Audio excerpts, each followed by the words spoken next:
Chairman Peoples party کا کہنا ہے کہ تمام تر ہتھ کنڈوں کے باوجود گلگت بلتستان میں حکومت سازی کی وہاں پر حکومت کسی کا احسان نہیں ہے۔ گلگت بلتستان اسمبلی کے ارکان سے خطاب کرتے ہوئے ہدایت کی کہ عوامی وعدوں پر عمل درآمد کے لیے 100 دن کی منصوبہ بندی کر کے اس پر عمل درآمد کی رپورٹ پیش کی جائے۔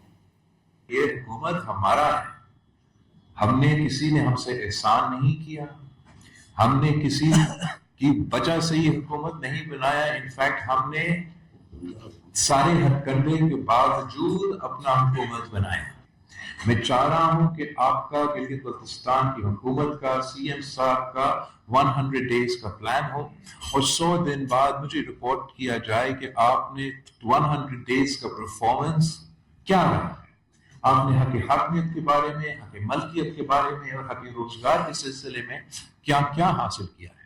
اور انشاءاللہ تعالی آپ کا جو بلدیاتی نظام کا سلسلہ ہے، میں چاہوں گا کہ کم از کم میرا جو تنظیم ہے وہ اپنا کام ہوم ورک اور گراؤنڈ ورک شروع کر لے۔